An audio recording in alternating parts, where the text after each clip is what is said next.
Vamos a comenzar en el nombre del Padre, del Hijo, del Espíritu Santo. Amén. Pues pidamos al Espíritu Santo que derrame sus dones sobre nosotros.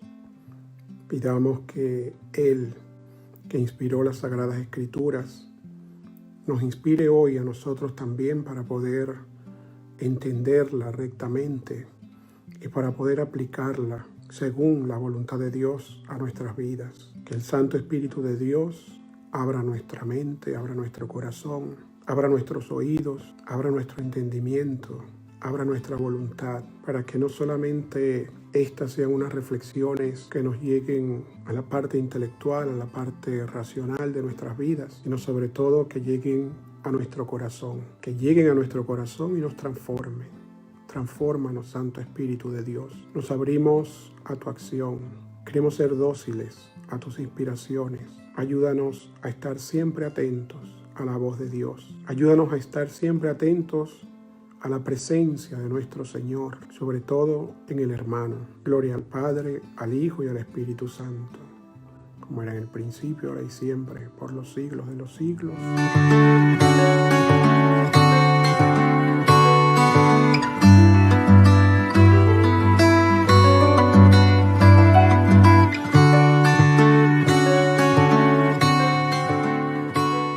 Muchas gracias a los que han manifestado que le ha ayudado, que le están ayudando estas reflexiones.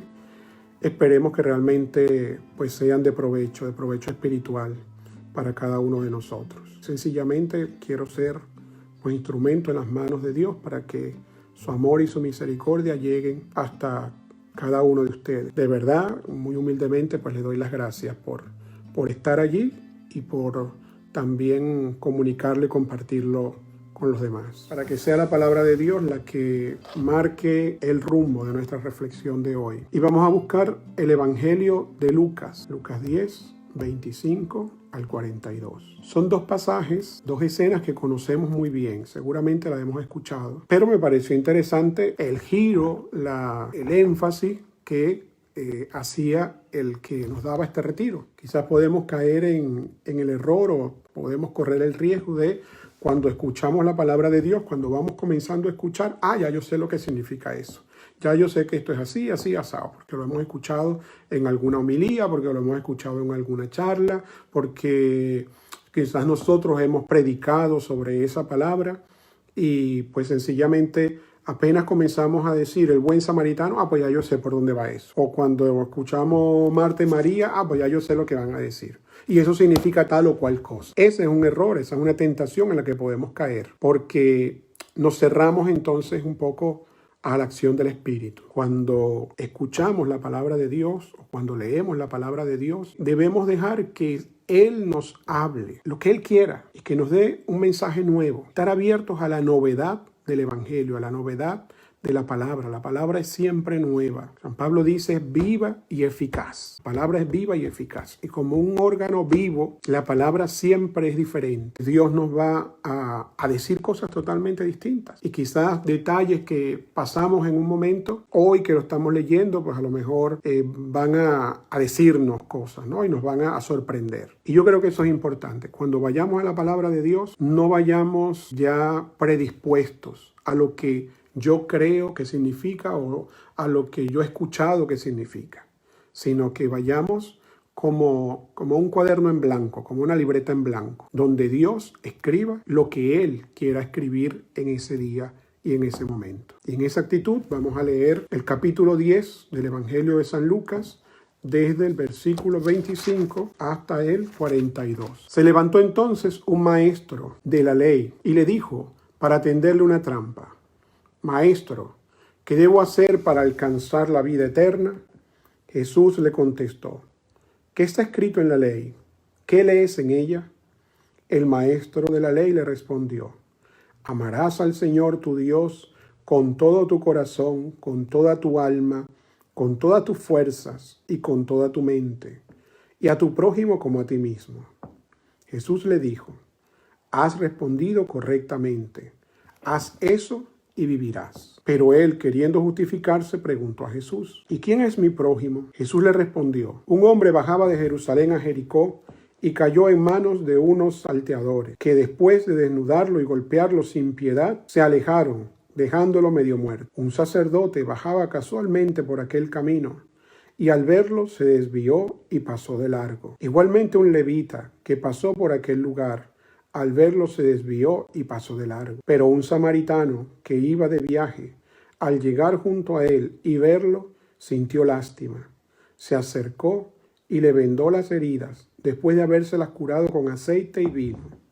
Luego lo montó en su cabalgadura, lo llevó al mesón y cuidó de él. Al día siguiente, sacando 2 denarios, se los dio al mesón, diciendo: cuida de él, y lo que gastes de más, te lo pagaré a mi vuelta. ¿Quién de los 3 te parece que fue prójimo del que cayó en manos de los salteadores? El otro le contestó: el que tuvo compasión de él. Jesús le dijo: vete y haz tú lo mismo. Según iba de camino, Jesús entró en una aldea, y una mujer llamada Marta lo recibió en su casa. Tenía Marta una hermana llamada María, que sentada a los pies del Señor escuchaba su palabra. Marta, en cambio, estaba atareada con los muchos quehaceres del servicio. Entonces Marta se acercó a Jesús y le dijo: Señor, ¿no te importa que mi hermana me deje sola en la tarea? Dile que me ayude. Pero el Señor le contestó: Marta, Marta, andas inquieta y preocupada por muchas cosas, cuando en realidad una sola es necesaria. María escogió la mejor parte, y nadie se la quitará. Palabra del Señor. Gloria a ti, Señor Jesús. La reflexión de hoy se llama el camino de la ternura. Y cuando hablamos de la ternura, podemos caer en el error de escuchar esa palabra y tener quizás la idea de cuando ve uno un niño recién nacido. Cuando uno ve un niño recién nacido, o a los pocos días de nacer, o con unos meses apenas, uno como que se le ablanda el corazón. ¡Ay, qué lindo, qué tierno! ¿Verdad? Y como que esa palabra ternura está envuelta en un sentimentalismo, en un romanticismo. Sí, pero no. O sea, sí tiene mucho que ver con el corazón, pero no es blandenguería, no es ñoñería. La misericordia cristiana no es solo un sentimentalismo. Tiene que ver con sentimientos, tiene que ver con corazón, pero que se hace acción, que se traduce en obra. Misericordia, la palabra misericordia, quizás mañana vamos a transitar el camino de la misericordia, pero vamos a ver. La misericordia es un amor entrañable. La palabra misericordia viene de ese amor que se genera en el corazón, en las entrañas, en el útero de la madre. Es un amor que va más allá de lo afectivo y que se transforma en efectivo. Esa es la misericordia, la verdadera misericordia.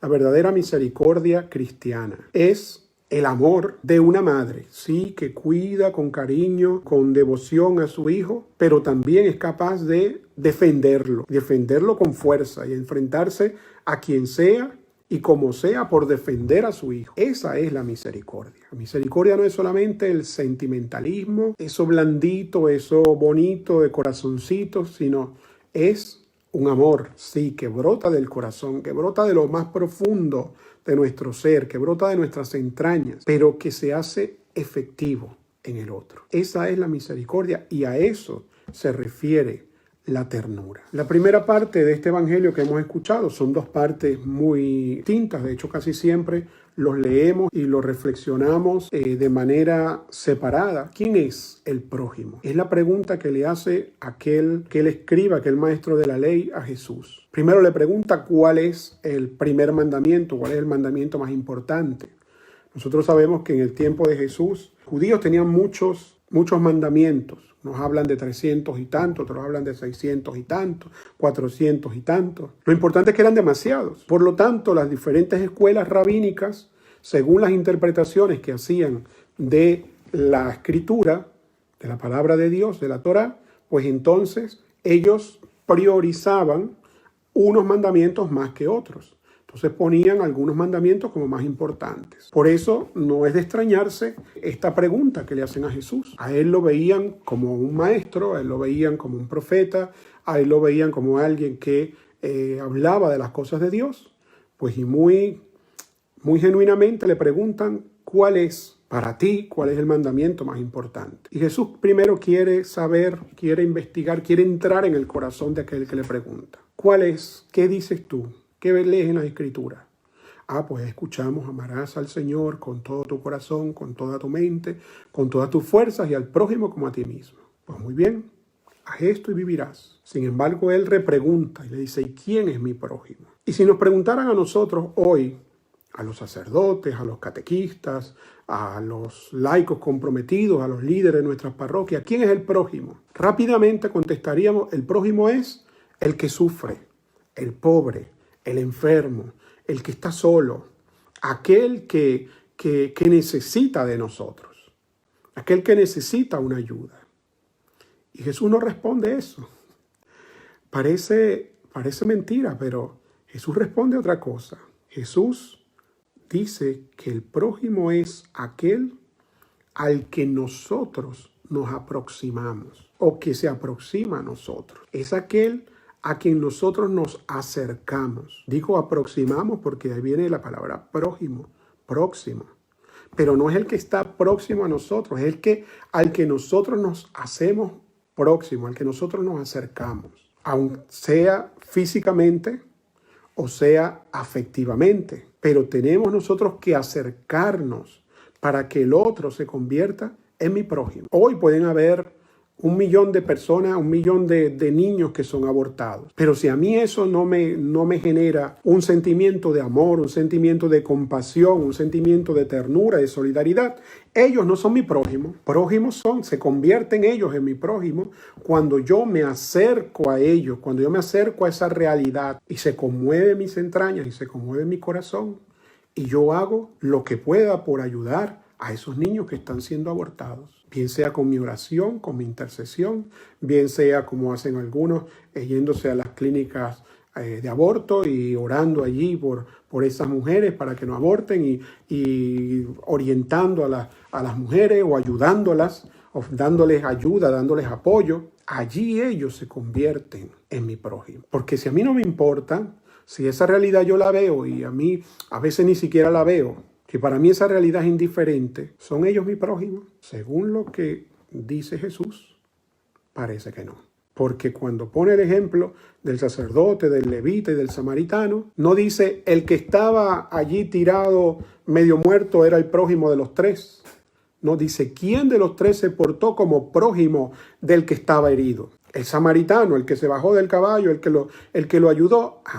Allí está entonces. ¿Quién se hizo próximo al que sufre? Ese es el prójimo. Por eso nosotros tenemos que tener una actitud de prójimos, de aproximarnos, de acercarnos. Y no solamente el que sufre, el que necesita físicamente, que sí que tenemos muchos a nuestro alrededor a quien ayudar. Pero ¿cuántos en medio de la abundancia material sufren soledad, sufren tristezas? Por eso tenemos que aprender a descubrir la pobreza, hermanos. No solamente pobre es el que vive en un rancho, en una casa mala, ¿no? Hay muchos más pobres de los que nosotros creemos a nuestro alrededor. Aún entre las familias ricas y acomodadas, entre la gente de clase alta, hay mucha pobreza, mucho más de lo que imaginamos. Y hoy Jesús nos da un mandato, como se lo dio aquel que le preguntó, ¿quién es mi prójimo? Cuando dijo el que se acercó y que auxilió al que estaba herido, Jesús le dio un mandato, le dijo, vete y haz tú lo mismo. Y hoy nos dice también Jesús a nosotros, vete y haz tú lo mismo. Vete y compórtate tú como prójimo del que está tirado a la orilla del camino. Vete y hazte prójimo de aquel que necesita de Dios, que necesita un abrazo, que necesita de ti, o que necesita algo material también. En este pasaje, los que pasaron de largo fue el sacerdote y el levita, nada más y nada menos. A los que pasaron de largo, sus conocimientos y sus posiciones no les sirvieron para cumplir la voluntad de Dios. El sacerdote conocía la voluntad de Dios, sabía la ley de Dios. Y el levita también sabía lo que era la ley. El levita en tiempos de Jesús era como el abogado, como el juez. Ellos sabían lo que tenían que hacer porque conocían la ley, conocían los mandatos de Dios, pero eso no les ayudó a que ellos, no les sirvió para que ellos cumplieran la verdadera voluntad de Dios. Hicieron lo que mandaba la ley. ¿Qué era lo que mandaba la ley? Pues que el sacerdote o el levita que no se acercara al que estaba herido, que no tocara la sangre porque se iban a hacer ellos impuros y luego no podían ir al culto, por ejemplo, si es que iban al templo o algo así. Entonces, hicieron lo que mandaba la ley. Sí, no se acercaron, no tocaron, pero no hicieron lo que Dios quería. No hicieron lo que Dios le estaba pidiendo en ese momento. Por lo tanto, una cosa es muchas veces lo que dice la ley y otras veces es lo que Dios quiere. Y en eso tenemos que pedirle a Dios que nos dé discernimiento para saber discernir entre las leyes de Dios, entre la ley de los hombres y la verdadera voluntad de Dios. El samaritano, por su parte, seguramente no conocía la ley. Los samaritanos no conocían la Torá, no conocían las leyes del Antiguo Testamento, pero se le conmovieron las entrañas, sus sentimientos se convirtieron en acciones y entonces hace lo que Dios quiere. Los que conocían la ley no hicieron lo que Dios quería, pero aquel que no conocía la ley terminó haciendo lo que Dios estaba pidiendo, que era aproximarse y ayudar al necesitado. Y fue él el que se convirtió en prójimo. ¿Cuáles son las actitudes y acciones del samaritano? Primero, se detiene. ¿Ok? Primero se detiene, no pasa de largo. No rodea como el levita, no rodea como el sacerdote. Se detiene, no pasa de largo. Lo ve. Tiene compasión. Tiene compasión, escucha lo que le dice el corazón. Deja hablar al corazón, no solamente lo que le dice la razón. El sacerdote y el levita vieron también a aquel que estaba tirado en el camino. Pero ¿qué le dijo la razón? La razón le dijo, no lo puedes tocar porque si tú lo tocas, te conviertes en impuro y no puedes ir al templo y no puedes ayudar al otro hasta que te vayas y hagas unos rituales, unos ritos de purificación. La razón le ganó al corazón. Sin embargo, el samaritano tiene compasión y deja hablar al corazón. Escucha su corazón. Seguramente también la razón le decía muchas cosas. Él quizás no tenía esos rollos mentales de que si me iba a ser impuro o no me iba a ser impuro, ¿no? Pero él a lo mejor diría, y si lo que muchas veces pensamos nosotros. Y si está así haciéndose el herido para que yo me baje y luego me roban. Y si se aprovecha de mí. Y si luego entonces me engaña. Si lo dejo en la posada y luego no se quiere ir y tengo yo que pagar todo ese tiempo que él está. Todo eso seguramente se lo estaba diciendo la razón. Pero él escuchó lo que le dijo el corazón. ¿Qué le dijo el corazón? Acércate. Y eso fue lo que hizo. La otra acción que hizo fue acercarse. Lo tocó, lo que decíamos ayer, que dice el Papa Francisco, tocar la carne sufriente de Cristo. Se acercó, lo tocó, vendó y curó sus heridas. Y lo lleva, se baja a él del caballo y lo monta a él y lo lleva en su cabalgadura. Las situaciones imprevistas e incómodas son el verdadero termómetro de nuestra fe. Repito, porque esto es serio. Las situaciones imprevistas e incómodas son el verdadero termómetro de nuestra fe. Si ya yo tengo planificado que tengo que hacer tal o cual cosa, pero que venga otro que me desinstale, ahí está la prueba de mi fe. Ahí está la prueba de mi amor. Si yo soy capaz de responder o no. Las situaciones imprevistas e incómodas son el verdadero termómetro de nuestra fe. Es la dificultad repentina generan los otros en nosotros, la que rompe nuestros esquemas y nos saca de nuestras comodidades, la que pone de manifiesto la disponibilidad y el verdadero amor efectivo. Quizás sería bueno preguntarnos, ¿nos dejamos incomodar por los otros? ¿Dejamos que el otro me incomode, me desinstale? ¿Corro riesgos al ayudar al otro?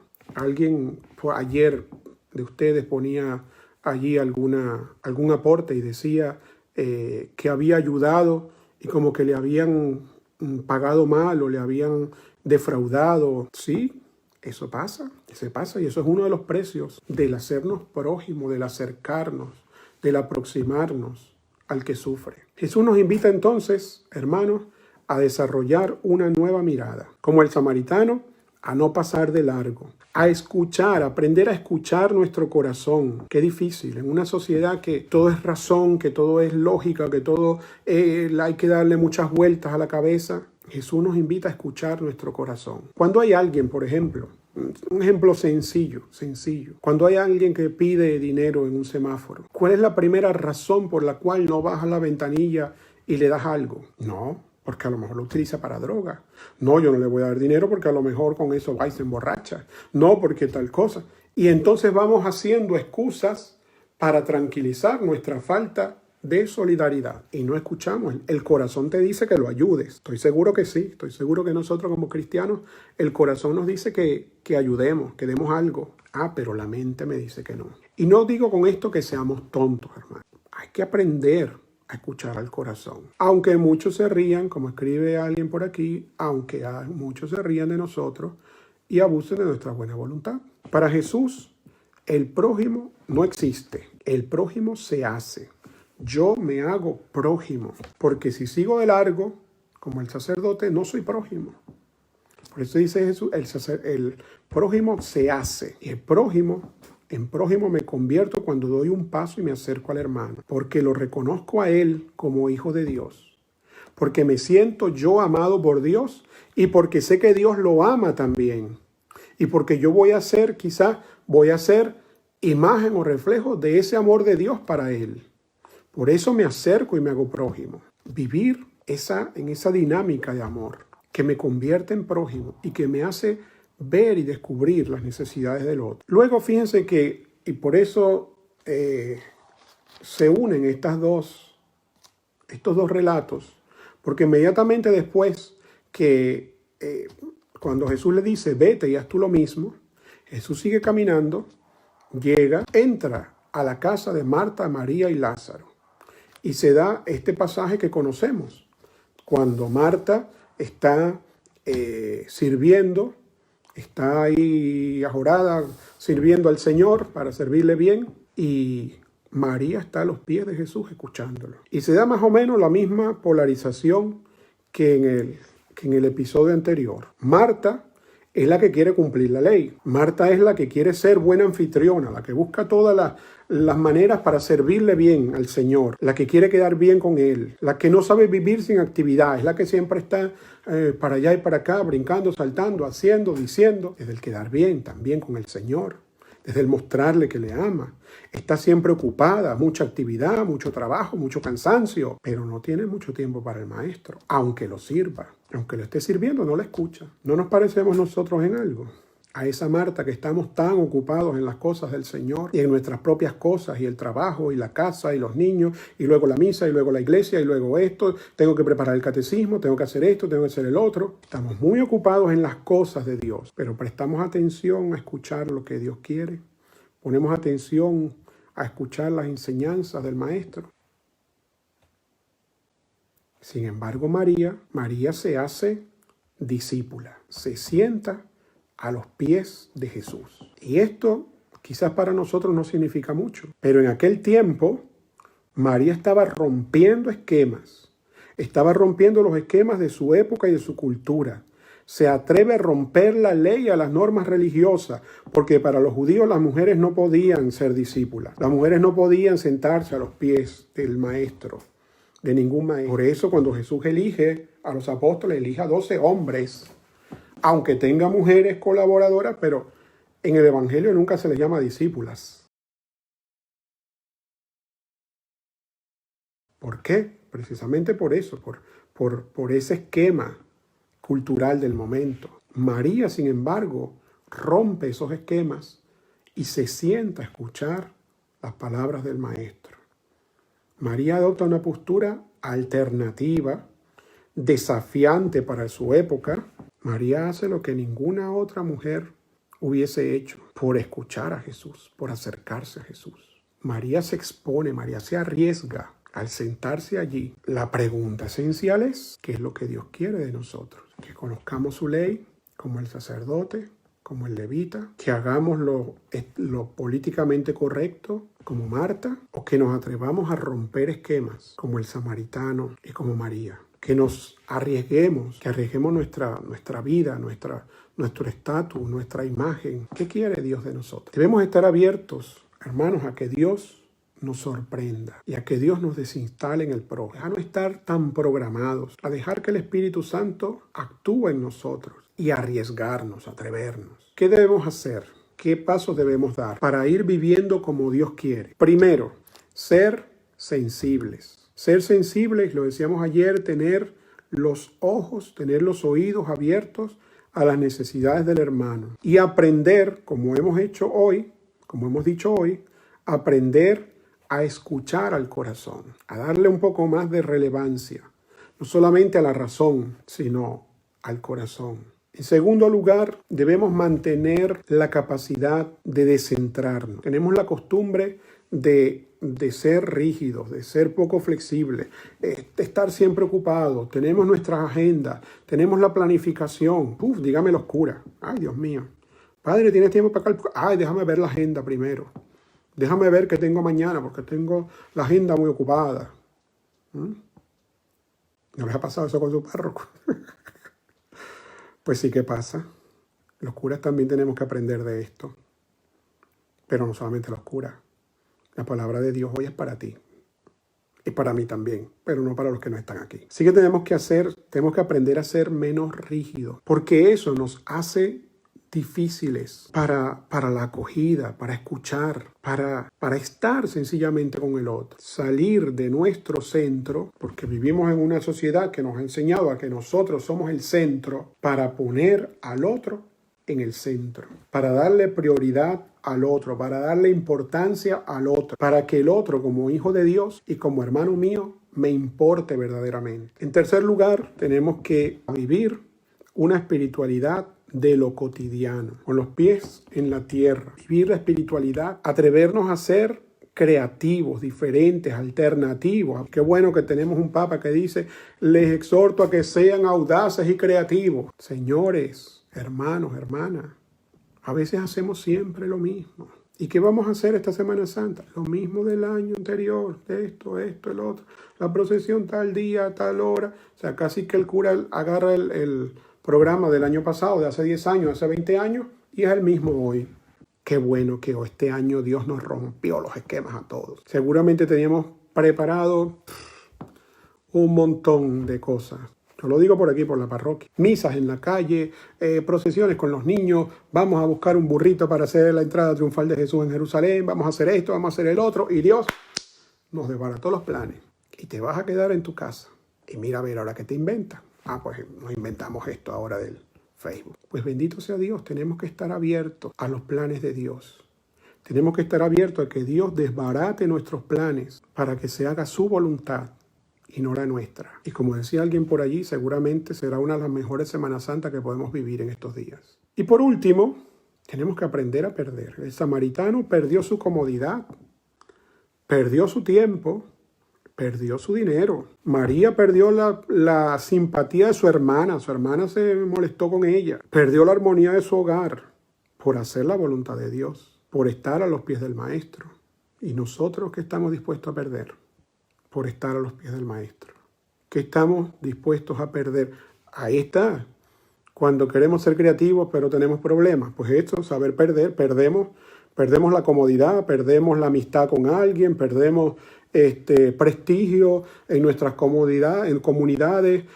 Claro que sí, perdemos. Pero tenemos que, en este tipo de espiritualidad, tenemos que aprender a perder también. A excepción de quizás el último año, los últimos 2 años. Siempre he estado trabajando con jóvenes. Los que me conocen lo saben que me gusta trabajar con jóvenes. Pero ¿por qué casi ningún cura le gusta trabajar con jóvenes? A ver, ¿por qué será? Porque el trabajo con jóvenes es perder. Pierdes tu tiempo, pierdes tu sueño, pierdes dinero, porque el que trabaja con adultos, el que trabaja con los cursillistas o con movimientos matrimoniales o con la renovación carismática, ay, padre, mire, yo le traigo un regalito, padre, no sé qué más. Pero los jóvenes no. Los jóvenes te dicen, padre, danos plata para completar para la pizza. O llega el otro joven, padre, ayúdame para pagar la gasolina del carro. Padre, ayúdame para tal cosa. Y sabes que no lo vas a tener siempre allí. Sabes que lo vas a tener 2 o 3 añitos y que luego se van. Se van para la universidad o se casan, se enamoran, se van. Pero tenemos que aprender a perder. Tenemos que saber perder. Perder nuestra comodidad, perder nuestro tiempo, perder nuestro dinero por hacer la voluntad de Dios. Pero yo creo que esto es para seguirlo reflexionando. Yo quisiera que ustedes se quedaran hoy con esa pregunta, ¿no? ¿Qué estamos dispuestos nosotros a perder? ¿Qué estoy dispuesto yo a sacrificar por hacer la voluntad de Dios? Por hacer lo que Dios quiere. No por cumplir la ley, sino por hacer lo que Dios quiere. Esto hay que hacer el esfuerzo de ponerlo en práctica, porque hay que esforzarse en eso. Las reflexiones las estoy dejando grabadas, así que pueden verlas cuando quieran. Pueden volver al tema 1, 2, 3, 4, 5 veces. Si quieren compartirlo, lo pueden compartir.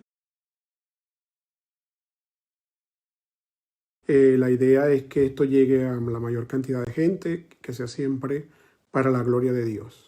No para gloria nuestra, sino para gloria de nuestro Padre del cielo.